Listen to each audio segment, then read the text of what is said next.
तो समान अध्ययन के अंतर्गत हमारा महारिवीजन चल रहा है। जीके जीएस के हम लोग 6 टॉपिक जो है डिटेल में पढ़ते हैं। इन 6 टॉपिक के अंतर्गत आप सभी आज फिर 6 सब्जेक्ट को पढ़ेंगे। एक टॉपिक आपका इतिहास का होगा, एक टॉपिक आपका राज्य व्यवस्था का होगा, एक टॉपिक आपका भूगोल का होगा, एक टॉपिक आपका पर्यावरण का होगा, फिर सामान्य विज्ञान होगा, फिर अर्थव्यवस्था होगा। और मैं ये आपको प्रॉमिस करता हूँ कि बहुत कुछ सीख करके जाओगे, इसलिए इन सेशंस में रहना है, साथ साथ नोट्स भी बनाने हैं, आपको चीज़ें याद हो जाएंगी। ये सेशन इस तरीके का है कि आपको चीज़ें याद होती चली जाएंगी, आप कुछ भी भूलेंगे नहीं, ठीक है। तो इसलिए आप सभी लोग इत्मीनान से सेशन को सुनिए और मैं इत्मीनान से आपको हर एक चीज़ बताऊंगा। चलिए शुरू करते हैं। सबसे पहले आज बात करते हैं इतिहास के टॉपिक की, ठीक है। शुरुआत इतिहास से करेंगे, ठीक है। इतिहास, भारत का इतिहास का टॉपिक, और रैंडम टॉपिक मैं आपको उठा रहा हूं, और ये टॉपिक में वही चीज़ मैं आपको पहले पढ़ा रहा हूं जो चीज़ आपको जो है एग्जाम के लिए ज़्यादा इंपॉर्टेंट है। तो देखिए, आज एक टॉपिक मैंने उठाया है बौद्ध धर्म से। बौद्ध धर्म के साहित्यों से क्वेश्चन बहुत पूछे जाते हैं, बौद्ध साहित्य से प्रश्न पूछे जाते हैं। तो आज हम बौद्ध साहित्य को पढ़ेंगे, और बौद्ध साहित्य को त्रिपिटक कहा जाता है। त्रिपिटक के अंतर्गत और भी कई सारे मतलब बौद्ध ग्रंथ हैं, लेकिन मुख्य आपके त्रिपिटक ही हैं। तो आज मैं आपको त्रिपिटक क्लियर करूंगा, सारे के सारे जितने भी त्रिपिटक है ना, आज जो है उनको हम लोग एक बार समझने का प्रयास करेंगे कि कौन कौन से पिटक हैं और किस पिटक की क्या विशेषता है, इसको भी देखने का प्रयास करेंगे, ठीक है। तो चलिए सबसे पहले हेडिंग डाल लीजिए बौद्ध साहित्य। इतिहास के अंतर्गत हम पहले पढ़ेंगे बौद्ध साहित्य, ठीक है। बौद्ध साहित्य काफी व्यापक है, बहुत कम टाइम पीरियड पे आप पूरा बौद्ध साहित्य आज पढ़ेंगे और याद भी हो जाएगा। कंफ्यूजन भी बहुत सारा रहता है बच्चों को, ठीक है। तो बौद्ध साहित्य को हम त्रिपिटक के रूप में जानते हैं, ठीक है। आप सभी को पता है जब महात्मा बुद्ध जी का महापरिनिर्वाण हो गया कुशीनगर में, उसके बाद कई सारी बौद्ध संगतियों का आयोजन किया गया, और उन बौद्ध संगतियों के आयोजन में ही त्रिपिटकों को क्या किया गया, जो है संकलित किया गया। इसी में जो है आपका सुत्त पिटक, विनय पिटक, अभिधम्म पिटक, जो आपके 3 पिटक हैं, इनको वहां पे संकलन किया गया, ठीक है। और इनका बहुत इंपॉर्टेंस है, ठीक है। अब किस पिटक में क्या बात है, इसको हम समझने का प्रयास करेंगे, ठीक है। पिटक में मतलब महात्मा बुद्ध के विचारों को, उनके दर्शन को, उनकी शिक्षाओं को, इन सब को संकलित करने का प्रयास किया गया है। तो आज के सेशन में हम सबसे पहले समझने का प्रयास करेंगे कि पिटक कितने हैं। बौद्ध धर्म में देखिए 3 पिटक हैं आपके, तीनों पिटक आप लोग लिख लीजिए। एक तो आपका सुत्त पिटक है, दूसरा विनय पिटक है, और तीसरा अभिधम्म पिटक है। सुत्त पिटक, विनय पिटक, अभिधम्म पिटक, ये 3 पिटक हैं आपके। इनको हम क्या बोलते हैं, त्रिपिटक बोलते हैं, त्रिपिटक बोलते हैं। क्या बोलते हैं, त्रिपिटक। 3 पिटक हैं आपके, सुत्त पिटक, विनय पिटक, अभिधम्म पिटक, ठीक। अब एक बार एक एक करके समझते हैं। सुत्त पिटक में धर्म उपदेश है, महात्मा बुद्ध के धार्मिक विचारों के उपदेशों का संग्रह है ये पिटक, सुत्त पिटक। इसमें क्या है, धर्म उपदेश है, महात्मा बुद्ध के धार्मिक, यही चीज देखो कंफ्यूजन होती है कि किसमें क्या है आपका।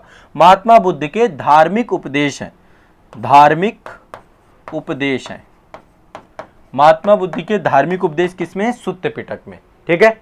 धर्मोपदेश है, बुद्ध के धार्मिक विचारों और उपदेशों का संग्रह है इसमें, गद्य और पद्य में, ठीक है।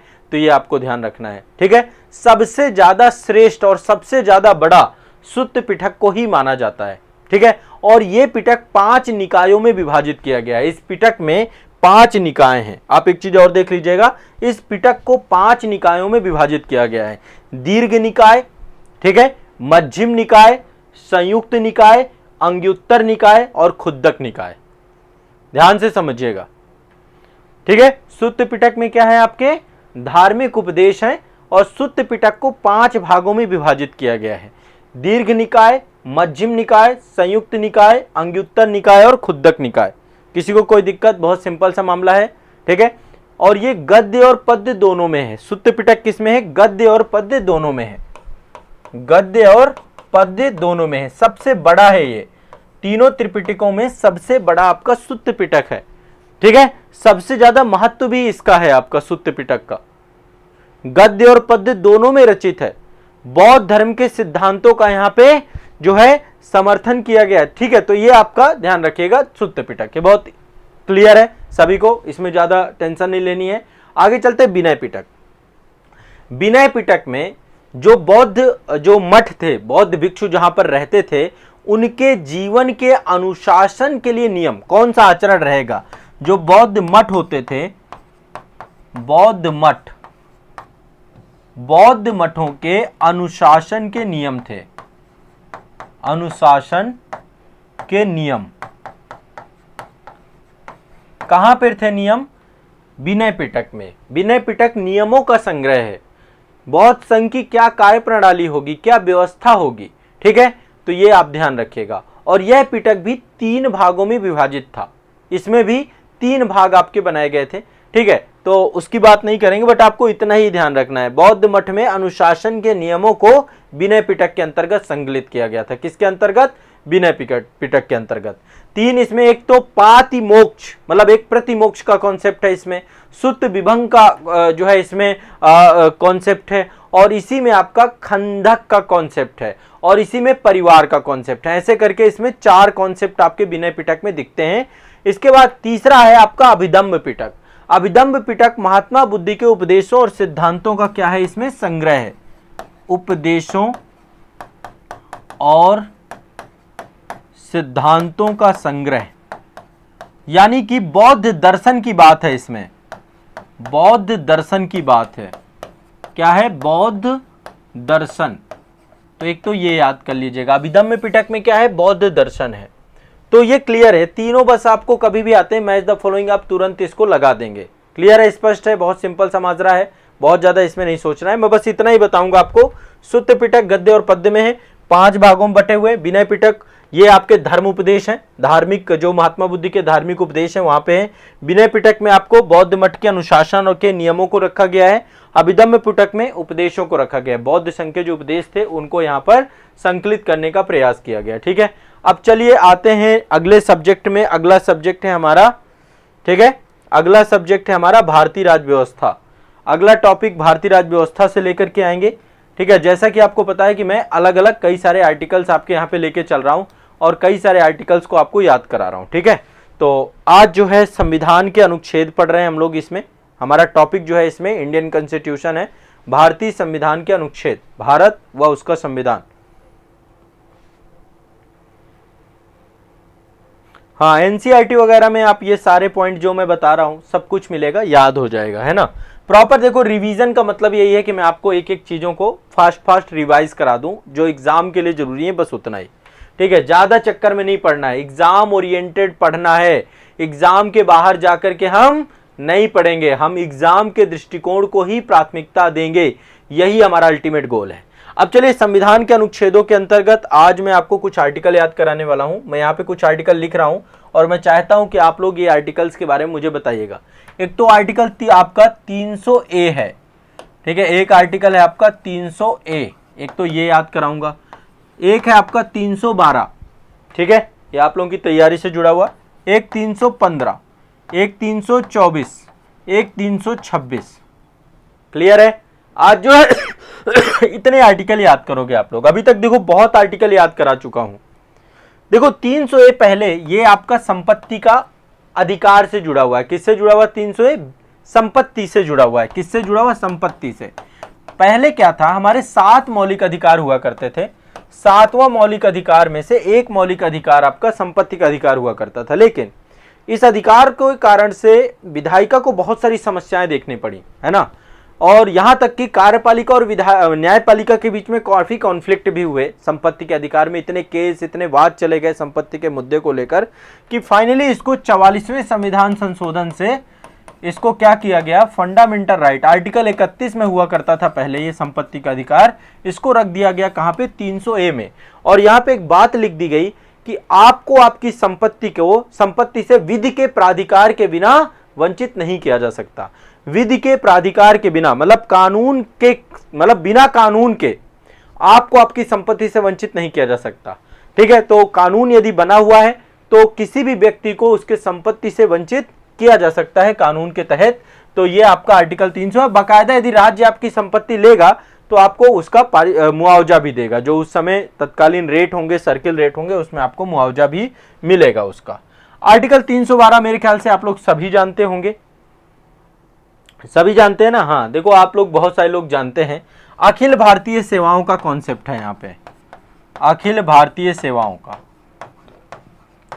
अखिल भारतीय सेवाओं में आपका एक तो इंडियन एडमिनिस्ट्रेटिव सर्विसेज है, दूसरा इंडियन पुलिस सर्विसेज है। इसमें एक अखिल भारतीय न्यायिक सेवा की बात भी की गई है, लेकिन अभी तक अखिल भारतीय न्यायिक सेवा नहीं बनी है आपकी, ठीक है। एक आपकी अखिल भारतीय सेवा होती है इंडियन फॉरेस्ट सर्विसेज, ठीक है, IFOS, ठीक है। तो अभी भारत में 3 अखिल भारतीय सेवाएं हैं। अखिल भारतीय न्यायिक सेवा का चर्चा की गई है, लेकिन अभी बना नहीं है। अब देखो अखिल भारतीय सेवाएं क्या होती हैं। अखिल भारतीय सेवाएं वो सेवाएं होती हैं जिनका केंद्र के द्वारा नियुक्ति की जाती है। सेंट्रल गवर्नमेंट क्या करता है, अपॉइंटमेंट करता है। सेंट्रल गवर्नमेंट के द्वारा क्या किया जाता है, अपॉइंटमेंट किया जाता है, और ये अपनी सेवाएं राज्य सरकारों में देते हैं, ठीक है। राज्य सरकारों में और केंद्र सरकार में भी डेपुटेशन वगैरह के माध्यम से सेंट्रल गवर्नमेंट को भी है, ठीक है। तो इनके कैडर अलॉट होते हैं और बाकायदा किसी न किसी कैडर को सर्व कर रहे होते हैं, ठीक है, पूरे भारत संघ में। और ये सबसे केंद्र राज्य संबंध में एक तरीके से देखें तो इन सेवाओं का एक बहुत बड़ा रोल है। देश को चलाने में रीढ़ है देश की अखिल भारतीय सेवाएं, देश को यही चलाती हैं। इसके बाद देखिए आर्टिकल 324 आपका निर्वाचन आयोग की बात करता है कि देश में कोई भी चुनाव होंगे तो चुनाव के लिए हमारे पास एक क्या होना चाहिए, एक स्वतंत्र आपका निर्वाचन आयोग होना चाहिए। निर्वाचनों का अधीक्षण, निर्देशन, नियंत्रण एक कमीशन में निहित होगा जिसको हम निर्वाचन आयोग कहेंगे, और ये अपने आप में एक इंडिपेंडेंट बॉडी रहेगी, ठीक है। और 326 आपका वयस्क मताधिकार से जुड़ा हुआ। अब यहां से 1 नंबर का एक क्वेश्चन मैं आपका क्लियर कराऊंगा। वयस्क मताधिकार, वयस्क मताधिकार जो आपका है, आप लोग यदि 18 वर्ष के हो गए हैं, आपका वोटर ID कार्ड बना हुआ है, तो आप क्या कर सकते हैं, चुनाव में जाकर के भागीदार बन सकते हैं, वोट दे सकते हैं आप लोग 18 वर्ष के यदि आप हो गए हैं तो। अब यहां पे एक चीज ध्यान रखिएगा, ये एक विधिक अधिकार है। वयस्क अधिकार कैसा है, विधिक अधिकार, एक कानूनी अधिकार है। यदि आप कानून का उल्लंघन करेंगे तो आपका यह अधिकार छीना भी जा सकता है। ये आपका संवैधानिक अधिकार नहीं है, ये भी ध्यान रखना है। एक क्वेश्चन ये भी आपका यहां पे बनता है। हाँ, 315 में आपके पब्लिक सर्विस कमीशन है, यूनियन पब्लिक सर्विस कमीशन है और स्टेट पब्लिक सर्विस कमीशन है, वो भी आप देख सकते हैं यहाँ पे, ठीक है। हाँ, 315 तो मैंने छोड़ ही दिया ना, 315 छोड़ दिया आपका। इसमें संघ और राज्यों की सेवाएं हैं, संघ एवं राज्यों की, संघ और राज्यों के लिए लोक सेवा आयोग की बात की गई, पब्लिक सर्विस कमीशन की बात की गई है, ठीक है। आपका UPSC एंड स्टेट PSC सब जगह पे अलग अलग होता है, ठीक है। तो यूनियन पब्लिक सर्विस कमीशन और आपके स्टेट पब्लिक सर्विस कमीशन। देखो आमतौर पे PSC शब्द होता है, कई जगह पे PCS चलता है ना, वो पहले प्रोविंशियल सिविल सर्विसेज हुआ करती थी आज़ादी के पहले, तो वो नहीं है अब वो हट गया है, ठीक है। अब ये क्या हो गया है आपका, ठीक है, ये हो गया है पब्लिक सर्विस कमीशन, ठीक है, लोक सेवा आयोग, ध्यान रखिएगा। क्लियर है, इतने आर्टिकल याद हो गए। 300A तो सबको याद होगा, ये संपत्ति के अधिकार से 44 में से आया, यहाँ पे शिफ्ट हुआ। 312 आपकी ऑल इंडिया सर्विसेज है, 315 आपका लोक सेवा आयोग है, 324 निर्वाचन आयोग, 326 वयस्क मताधिकार। बस रफली याद कर लो, सिंपल सा माजरा है। अब आगे चलते हैं भूगोल के टॉपिक पे। अगला सब्जेक्ट है आपका ज्योग्राफी का। ज्योग्राफी में मैं आपको धात्विक खनिज पढ़ा रहा था, कई सारे खनिज आपको बताए हैं। ज्योग्राफी में मैंने आपको धात्विक खनिज के बारे में चर्चा की थी, तो आज एक और नए धात्विक खनिज के बारे में चर्चा करेंगे, और नया धात्विक खनिज ये रहा। क्या आप लोग पहचान सकते हैं कि ये कौन सा धात्विक खनिज है? हाँ,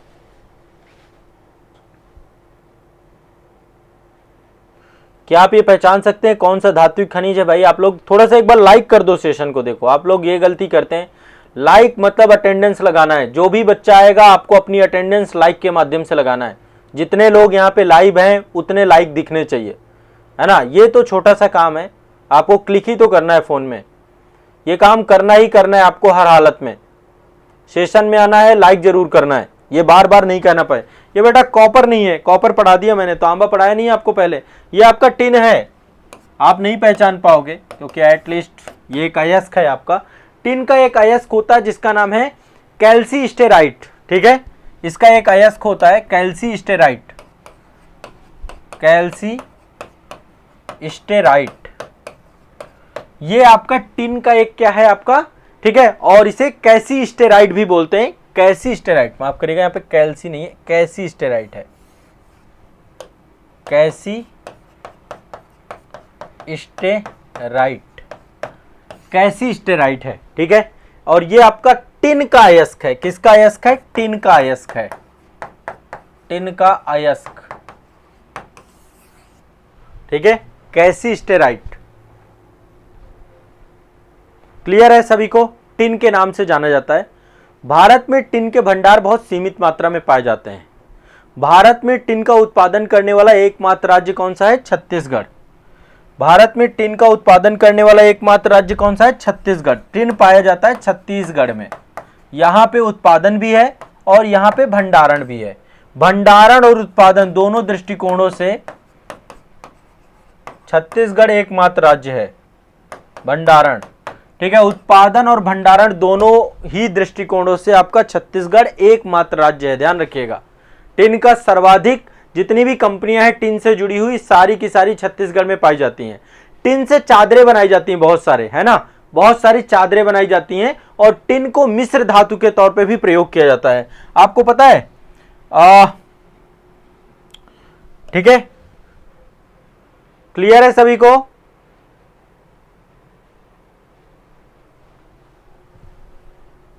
तांबा और टिन को मिला के कांसा बनाया जाता है ना, तो एक मिश्र धातु के तौर पे इसका प्रयोग बहुत करते हैं।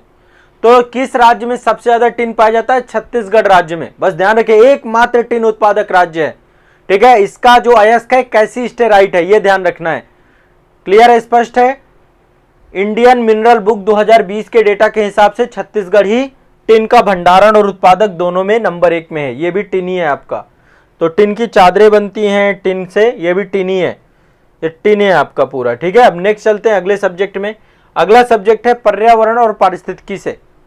नेक्स्ट सब्जेक्ट है आपका इन्वायरमेंट से।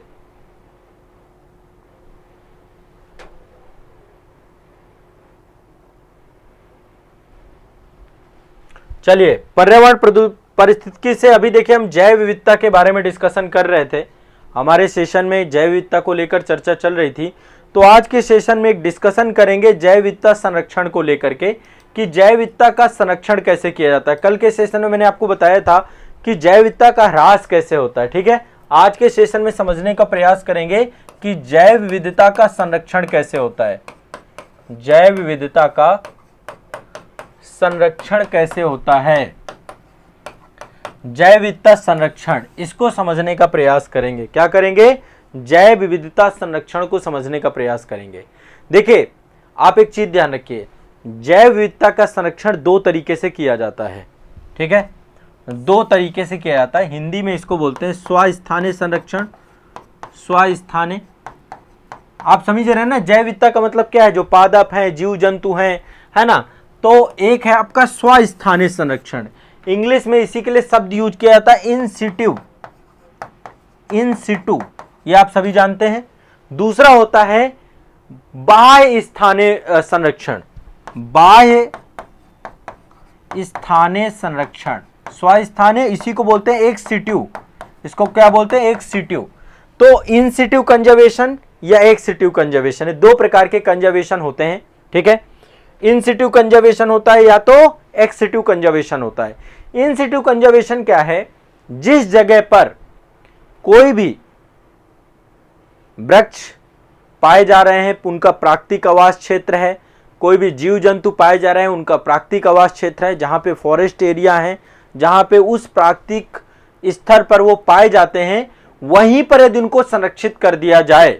ठीक है, जब किसी वनस्पति को, जब किसी पादप को, जब किसी जीव को उनके मूल प्राकृतिक स्थान पर ही, जो उनका मूल आवासीय क्षेत्र है, मूल नेचुरल एरिया है, वहीं पर उनको संरक्षित कर दिया जाए, तो इसी को इन सिट्यू कंजर्वेशन कहते हैं। ये देखिए, इन सिट्यू कंजर्वेशन, लाइक आप देखिए, जैसे मान लीजिए ये आपके जीव जंतु हैं, तो जहां ये रह रहे हैं वहीं पर इनको संरक्षित कर दिया जाए, है ना। जैसे ये आपका टाइगर है, जहां रहता है इसको उसी जंगल में ही क्या कर दिया जाए? संरक्षित कर दिया जाए। इनके प्राकृतिक स्थानों पर ही संरक्षित कर देना इन सिट्यू कंजर्वेशन कहलाता है। बताइए, कोई दिक्कत है क्या? इन सिट्यू सभी जानते होंगे। इन सिट्यू मतलब क्या है? जो उनके प्राकृतिक आवास क्षेत्र है वहीं पे उनको संरक्षित कर देना इन सिट्यू कहलाता है। एक सिट्यू में क्या होता है? उनको किसी दूसरे स्थान पे ले जाना। मान लीजिए उनका क्षेत्र जहां पर उनका जो है संरक्षण हो रहा था वो संकटमय है या फिर वहां पे उनका प्रॉपर नहीं हो सकता है, तो उनको क्या किया जाता है, दूसरी जगह ले जाकर के हम क्या करते हैं, संरक्षित करते हैं। यहां पे मैं थोड़ा सा आपको बताता हूं। एक तो होता है आपका इन सिटू कंजर्वेशन, इन सिटू, ठीक है। दूसरा है आपका एक सिटू, इन सिटू है और एक सिटू है, ठीक है। स्वास्थाने और बाह्य स्थाने।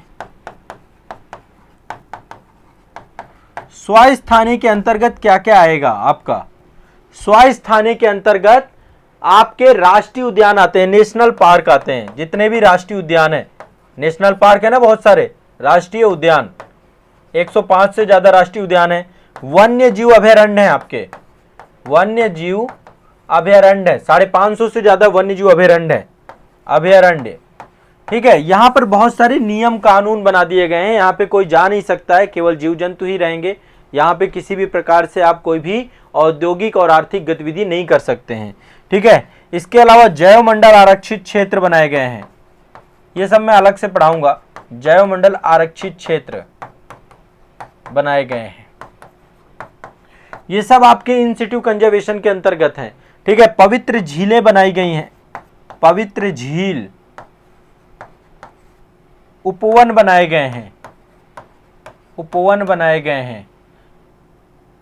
इसके अलावा कम्युनिटी रिजर्व बनाए गए हैं आपके, कम्युनिटी रिजर्व, कम्युनिटी रिजर्व बनाए गए हैं काफी सारे, ठीक है। इसके अलावा तटीय समुद्री क्षेत्रों को भी संरक्षित किया गया है, तटीय समुद्री संरक्षक क्षेत्र बनाए गए हैं, समुद्री क्षेत्र, इनका संरक्षण किया गया है। ये सब क्या है, जो उनके प्राकृतिक आवास क्षेत्र हैं उसी क्षेत्र पे क्या किया गया, इनको संरक्षित कर दिया। इसी को इन सिटू कंजर्वेशन कहते हैं, ठीक है। अब यदि हम बात करते हैं एक्स सिटू कंजर्वेशन की, तो एक्स सिटू कंजर्वेशन में क्या करते हैं, हम किसी भी जो है पादप को, जो उसका प्राकृतिक आवास क्षेत्र होता है उससे दूर ले जाकर के उसको क्या करते हैं हम लोग, जैसे अभी देखिए अफ्रीका से चीता लाए गए हैं भारत में, तो ये आपका वैसे उनको हम राष्ट्रीय उद्यानों में ही रख रहे हैं, उनको प्राकृतिक आवास क्षेत्रों में रख रहे हैं। लेकिन आप चिड़ियाघर आप जानते होंगे, जू वगैरह, जू वगैरह में क्या करते हैं, यहां पर भी जीव जंतुओं का संरक्षण होता है, लेकिन ये प्राकृतिक तरीके नहीं होते, ये कृत्रिम आवास केंद्र होते हैं इनके, ठीक है। कई सारे वृक्ष उद्यान बनाए जाते हैं आपके, वृक्ष उद्यान बनाए जाते हैं, वहां पर बहुत सारे वृक्षों को संरक्षित करने का प्रयास किया जाता है, ठीक है। कई सारे बीज बैंक बनाए जाते हैं आपके, बीज बैंक बनाए जाते हैं, ठीक है। कई सारे आपके जीन बैंक बनाए जाते हैं, जीन बैंक, तो जहां पर जीव जंतुओं के इन सभी पक्षों को, ठीक है। कई सारे जल तंत्र आपके बनाए जाते हैं, एक्वेरियम क्रिएट किए जाते हैं, जल तंत्र बनाए जाते हैं, है ना। मछलियों को आप देखते हैं ना एक्वेरियम वगैरह में लोग जो है वो तो सजावटी और घर में यूज करते हैं, लेकिन बड़े स्तर पे कई सारे वृक्ष उद्यान लगाए जाते हैं आपके, ये सब आपके एक्स सिटू हैं, वृक्ष उद्यान लगाए जाते हैं। एक तो है प्राकृतिक अवस्था में उसको छोड़ देना, और इसके लिए कई सारे रूल्स हैं, है ना। किसी एक सेशन में लेकर के मैं राष्ट्रीय उद्यान और वन्य जीव अभयारण्य के बारे में आपको बताऊंगा, दोनों में क्या अंतर है, कम्युनिटी रिजर्व क्या है, संरक्षित आगार क्या है आपके, पवित्र उपवन क्या है, ये सब के बारे में एक सेशन में हम लोग देखेंगे।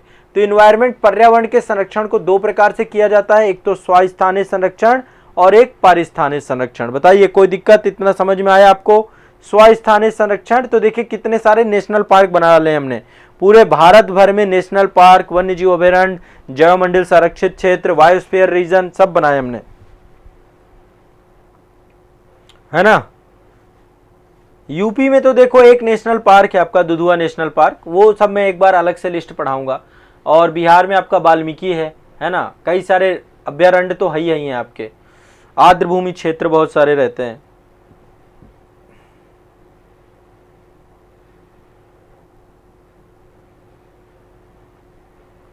ये कौन है, महेंद्र जी। अब ये लगातार यहाँ पे मैसेज कर रहे हैं और बहुत दुखी हैं ये अपने जीवन से। चलिए आगे चलते हैं, नेक्स्ट अगला है सामान्य विज्ञान, जनरल साइंस की तरफ चलते हैं। जनरल साइंस में आप देख रहे हैं जीव विज्ञान की बहुत सारी शाखाएं हम लोग पढ़ते हैं, और जीव विज्ञान की काफ़ी शाखाओं के अंतर्गत मैं आज आपको कुछ शाखाएं पढ़ाने चाह रहा हूं, कुछ डरावनी भी हो सकती हैं, ठीक है। जीव विज्ञान की हमने बहुत सारी शाखाएं पढ़ी हैं अभी तक, ठीक है। अब लगभग आपके हम अंतिम चरण में आ चुके हैं। देखो सर्पों का भी अध्ययन किया जाता है, इसको हम सर्पेंटोलॉजी बोलते हैं। क्या बोलते हैं? सर्पों के अध्ययन को सर्पेंटोलॉजी। ठीक है, कल मैंने काफी सारे आपको पढ़ाए थे सर्पेंटोलॉजी। सर्पेंटोलॉजी, सर्पेंटोलॉजी आपका जो है ये सांपों के अध्ययन से जुड़ा हुआ है। ठीक है, ये आपको याद रख लेना है। बहुत सारे उभयचर जीव होते हैं, ठीक है, उभयचर जीव और बहुत सारे रेप्टाइल्स होते हैं, सरीसृप होते हैं। इनका जो अध्ययन होता है ये हम हर्पेटोलॉजी के अंतर्गत करते हैं। किसके तहत करते हैं? हर्पेटोलॉजी।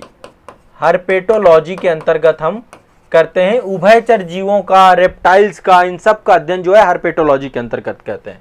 तो एक तो आपका सर्पेंटोलॉजी है, ठीक है, और दूसरा आपका हर्पेटोलॉजी है। ये दो आपको समझ में आना चाहिए। नेक्स्ट आगे चलते हैं। अगला है आपका, देखिए एक चीज ध्यान रखिएगा, पक्षियों का अध्ययन करते हैं। पक्षियों के अध्ययन के लिए बोलते हैं अनिर्थोलॉजी। अनिर्थोलॉजी, अनिर्थोलॉजी, ये क्वेश्चन कई बार पूछा गया है आपका।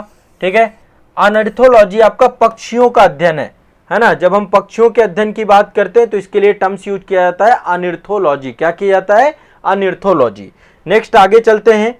ये आप देख पा रहे हैं स्किन और त्वचा को लेकर के भी बहुत सारे अध्ययन होते हैं, स्किन और त्वचा को लेकर के। तो इसके लिए एक आपका जो है डर्मेटोलॉजी का कॉन्सेप्ट होता है। डर्मेटोलॉजी, डर्मेटोलॉजी ये आपका स्किन और त्वचा का अध्ययन है। ठीक है, डर्मेटोलॉजी के अंतर्गत डर्मेटोलॉजिस्ट होते हैं आपके, जब आपको कोई स्किन से जुड़ी हुई चीजें होती हैं।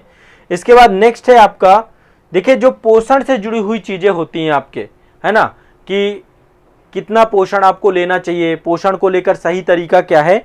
तो इसके लिए एक कॉन्सेप्ट यूज किया जाता है जिसका नाम है ट्रोफोलॉजी। ट्रोफोलॉजी, ट्रोफोलॉजी के अंतर्गत हम पोषण से जुड़ी हुई चीजों का अध्ययन करते हैं। पोषण से जुड़ी हुई चीजों का अध्ययन करते हैं। ठीक है, तो पोषण में सारा कुछ आपका जो डाइट चार्ट है, फूड चार्ट है, ये सारा कुछ आपका आता है। तो ये आपको ध्यान रखना है। ठीक है, तो एक तो आपका ट्रोफोलॉजी हो गया, ट्रोपोलॉजी। दूसरा आपका ये डर्मेटोलॉजी हो गया, स्किन के लिए है आपका। ये आपका अनिर्थोलॉजी हो गया, पक्षियों के लेकर के हो गया। एक आपका जो है मैंने आपको बताया हर्पेटोलॉजी हो गया, उभयचर और सरीसृपों को लेकर के है। और इसके बाद आपका सर्पेंटोलॉजी हो गया। ठीक है, सांपों का अध्ययन करते हैं इसके अंतर्गत। ठीक है, अब आगे चलते हैं। नेक्स्ट है आपका अर्थव्यवस्था। देखिए लगभग अब ये जीव विज्ञान की ब्रांचेज वाला टॉपिक खत्म हो गया। अब मैं आपको कुछ टॉपिक आपके बायो के और लूंगा, और वो तो अभी देखो सतत चलता रहेगा। फिर फिजिक्स और केमिस्ट्री के भी टॉपिक हम यहाँ पे उठाएंगे। भारतीय अर्थव्यवस्था के अंतर्गत आज मैं आपको पढ़ाने जा रहा हूँ भारतीय अर्थव्यवस्था के क्षेत्रक। निश्चित तौर पे आपको कुछ नया जानने को मिलेगा। आपको लगेगा आपको तो ये पता ही है, आप इसके बारे में तो जानते ही हैं, लेकिन मैं 100% कहता हूं कि आपको आज कुछ नया जानने को मिलेगा इससे जुड़ा हुआ, और इससे भी क्वेश्चन आपके आते हैं। देखिए भारतीय अर्थव्यवस्था के 3 क्षेत्रक हैं। ठीक है, अभी इस पे बात करेंगे। हम किन आधारों पे क्षेत्रक की बात कर रहे हैं उसको भी समझना जरूरी होता है कि क्या हम किसी व्यवसाय आधारित अर्थव्यवस्था की बात कर रहे हैं। ठीक है, ठीक है, सबसे बड़ी चीज यही है। यदि हम व्यवसाय आधारित अर्थव्यवस्था की बात करते हैं तो अर्थव्यवस्था के 5 क्षेत्रक हैं टोटल। आमतौर पे आपने 3 ही पढ़े हैं, लेकिन कई सारी किताबों में 5 क्षेत्रक भी देखने को मिलते हैं। 3 क्षेत्रक तो आप प्राथमिक क्षेत्रक, द्वितीयक क्षेत्रक और तृतीयक क्षेत्रक, इनके बारे में आप लोग पढ़ते हैं। ठीक है, लेकिन चतुर्थ और पंचम क्षेत्रक भी होते हैं। अब वर्तमान में चतुर्थ और पंचम क्षेत्रक क्या है ये भी मैं आपको बताऊंगा। देखिए प्राथमिक क्षेत्रक जो अर्थव्यवस्था का है ये प्राकृतिक वस्तुओं से जुड़ा हुआ है, जो प्राकृतिक उत्पादों से जुड़ा हो, जो प्राकृतिक वस्तुओं का उत्पादन करता हो, वो है आपका प्राथमिक क्षेत्रक। जो प्राकृतिक वस्तुओं का उत्पादन करता हो। ठीक है, यहां पे लिख देते हैं प्राकृतिक वस्तुओं का उत्पादन। प्राकृतिक वस्तुओं का उत्पादन होता है प्राथमिक क्षेत्रक से। ठीक है, ध्यान रखिएगा, क्लियर है। अब आगे चलते हैं। नेक्स्ट दूसरा है द्वितीयक क्षेत्रक। द्वितीयक क्षेत्रक में क्या होता है, जो प्राकृतिक वस्तुएं होती हैं इनका हम खाद्य प्रसंस्करण उद्योग के माध्यम से इनको हम विनिर्मित करते हैं। जब वस्तुओं को हम बनाते हैं, मैन्युफैक्चरिंग करते हैं, तो आपका विनिर्मित क्षेत्र ये होता है। विनिर्मित वस्तुएं बनती हैं इससे, विनिर्मित वस्तुएं। ठीक है, अब तीसरा होता है आपका तृतीयक क्षेत्रक। तृतीयक क्षेत्रक क्या होता है, ये दोनों क्षेत्रकों के विकास में मदद पहुंचाता है। प्राथमिक क्षेत्र में प्राकृतिक वस्तुओं को हम उत्पादित करते हैं, द्वितीयक वस्तु में विनिर्मित वस्तुएं बनाते हैं, तृतीयक क्षेत्रक इन दोनों की मदद करता है, जो इन दोनों सेक्टरों की विकास करने में मदद करे, दोनों या अन्य क्षेत्रों, अभी एग्जाम्पल भी बताऊंगा, अन्य क्षेत्रों के विकास में मदद करे। अब देखिए वर्तमान में आमतौर पे चौथे और पांचवें सेक्टर की बात भी की जाती है, मदद करे। अब दो सेक्टरों की बात और होती है, ठीक है। देखिए पहले तो हम देख रहे हैं ये कि अर्थव्यवस्था के कितने क्षेत्र हैं, ठीक है। अर्थव्यवस्था के 3 क्षेत्रक हैं, प्राथमिक, द्वितीयक और तृतीयक। अब मैंने यहां पे आपको बताया कि भाई 3 नहीं है, किताबों में कई जगहों पे 4 क्षेत्रक या 5 क्षेत्रक भी मिलते हैं। चौथा और पांचवा क्षेत्रक क्या है, ठीक है। चतुर्थ क्षेत्रक क्या है आपका, चतुर्थ क्षेत्रक, और एक है आपका पंचम क्षेत्रक। ये वर्तमान की अवधारणा है ना। अब आप किताबों में देखेंगे तो ये भी आपका जो है प्रभावकारी क्षेत्रक बन के उभर रहे हैं अर्थव्यवस्था के। चतुर्थ क्षेत्रक आपका बौद्धिक या ज्ञान आधारित गतिविधियों से जुड़ा हुआ है।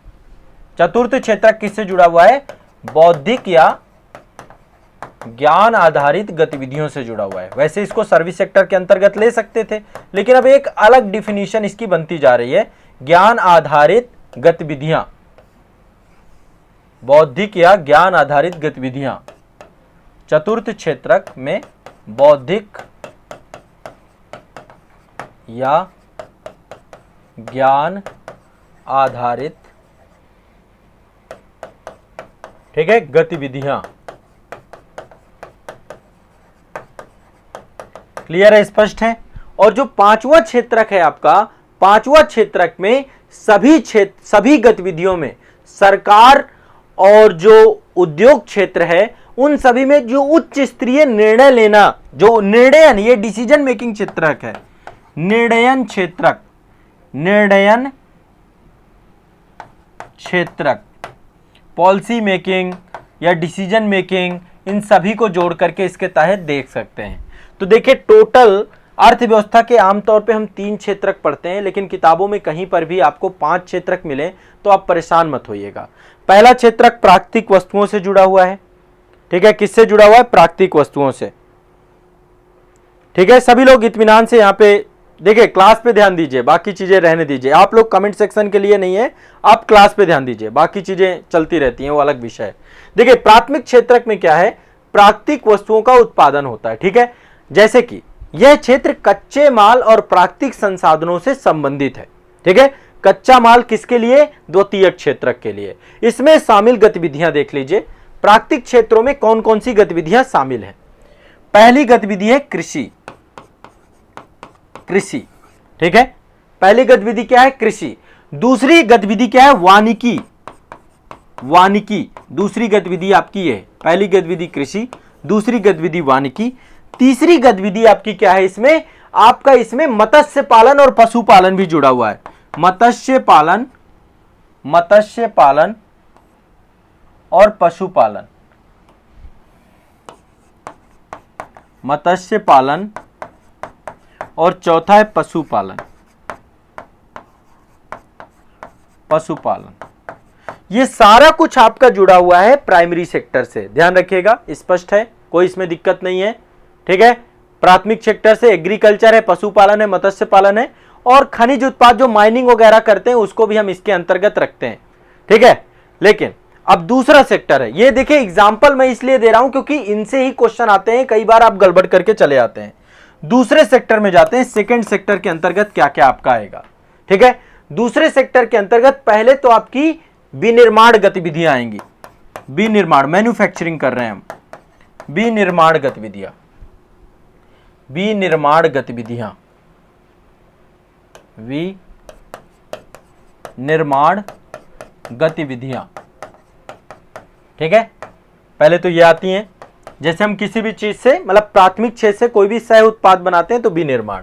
दूसरा आता है इसमें कंस्ट्रक्शन को लेकर, निर्माण गतिविधियां, निर्माण गतिविधियां, दोनों अलग अलग हैं गतिविधियां, ठीक है। विनिर्माण गतिविधियां, निर्माण गतिविधियां। इसके अलावा बिजली, बिजली, गैस ठीक है। बिजली, गैस, जल आपूर्ति, जल आपूर्ति,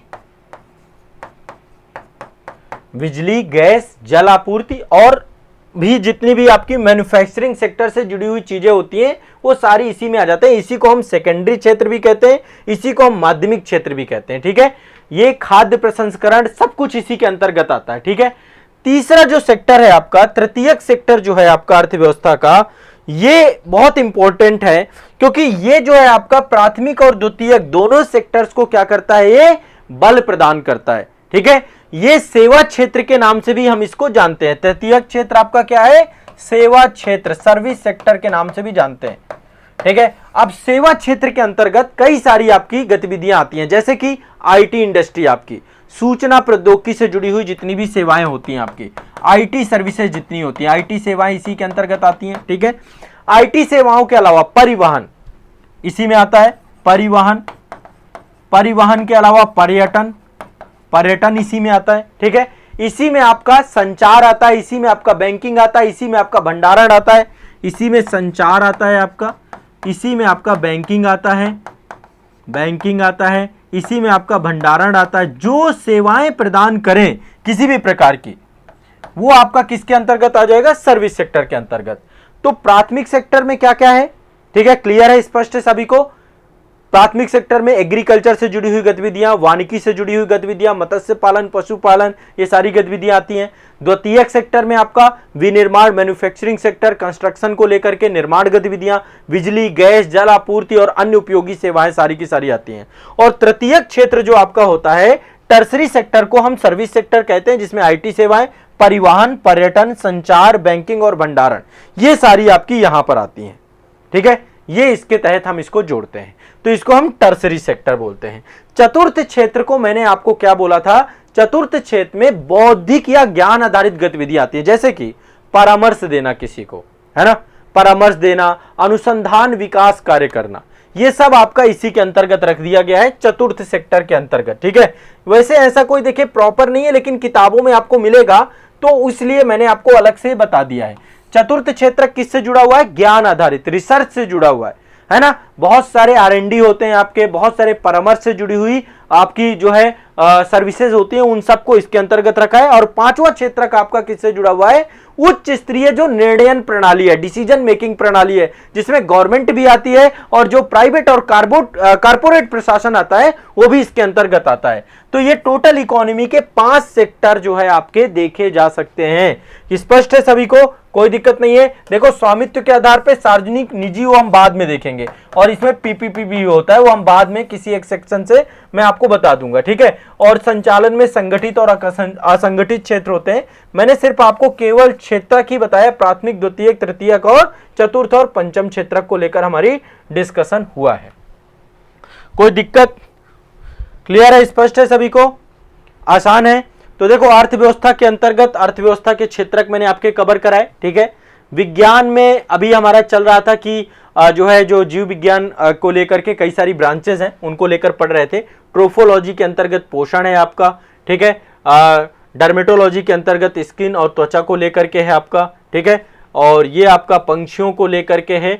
अर्निथोलॉजी आपका पंक्षियों के अध्ययन से जुड़ा हुआ है। हर्पेटोलॉजी उभयचर और रेप्टाइल्स को लेकर है। सर्पेटोलॉजी आपका जो है ये आपका सर्पों के अध्ययन से जुड़ा हुआ है। इसके बाद ये मैंने आपको बताया कि कैसे जो है जैव विविधता का संरक्षण किया जाता है। जैव विविधता के संरक्षण को लेकर के हम स्वस्थानीय संरक्षण कर सकते हैं और परिस्थानीय संरक्षण कर सकते हैं, और इसको लेकर के सरकार के द्वारा राष्ट्रीय उद्यान, वन्य जीव अभयारण्य बनाए गए हैं, और ये सारी चीजें मैंने आपको बता दिया। ठीक है, इसके बाद जो है पर्यावरण के बाद हमने टिन के बारे में जानने का प्रयास किया। टिन में मैंने आपको 2 फैक्ट बताए कि टिन का उत्पादन और भंडारण में छत्तीसगढ़ का नंबर 1 स्थान है, और आपका कैसी स्टेराइट इसका अयस्क है, ये आपको जानना जरूरी है टिन को लेकर। अब देखिए, काफी सारे मैंने आपको धात्विक आपको बता दिए। इसके बाद कई सारे आर्टिकल मैंने आपको याद कराए, संविधान से जुड़े हुए आर्टिकल आपने पढ़ लिए, और ये आपका जो है बौद्ध साहित्य से जुड़े हुए पिटकों को लेकर के मैंने आपको पढ़ाया। और निश्चित तौर पे आज के बाद आप भूलोगे नहीं कि सुत्त पिटक आपका बौद्ध धर्म के धार्मिक उपदेशों से जुड़ा हुआ है, महात्मा बुद्ध के। विनय पिटक आपका बौद्ध मठ के अनुशासन नियमों से जुड़ा हुआ है, और अभिधम्म पिटक आपका जो है ये बौद्ध दर्शन से जुड़ा हुआ है। तो ये सारी चीजें आप लोगों को मैंने बता दी। क्लियर है सभी को? ठीक है, देखो बहुत सिंपल सा है। अब ये चीजें कई बार क्या होती है ना, कंफ्यूजन हो जाता है एग्जाम हॉल में या कहीं पर भी, तो जब आप इस तरीके से रिवाइज कर लेंगे तो आपको टाइम में इजिली आपको चीजें समझ में आ जाएंगी। अर्थव्यवस्था के क्षेत्र को आप हल्के में ले रहे हो, यदि इसी से क्वेश्चन पूछ लिया जाए कि निम्नलिखित में से कौन सा किस क्षेत्र के अंतर्गत आता है, तो शायद आपको थोड़ा सा दिक्कत हो सकती है। ठीक है, लेकिन फिर भी मैंने आपको आज बता दिया इसको लेकर के। अभी आगे देखो बहुत कुछ पढ़ेंगे इकोनॉमी को लेकर, तो मैं आपको एक एक कॉन्सेप्ट क्लियर करूंगा। एनवायरनमेंट को जितने भी लेकर पक्ष हैं, चीजें समझने की हैं, धीरे धीरे लेकर चल रहा हूं। एक समय ऐसा आएगा कि आपको हर एक चीज बहुत अच्छे से समझ में आएगी। ठीक है, तो आज के सेशन को यहीं तक रखेंगे। अब आप लोगों के यदि किसी के कोई डाउट हो, कुछ पूछना चाहते हैं, तो आप लोग पूछ सकते हैं। ठीक है, अभी तक आप लोगों को कैसा लग रहा है, चीजें समझ में आ रही हैं तो बताइए। ठीक है।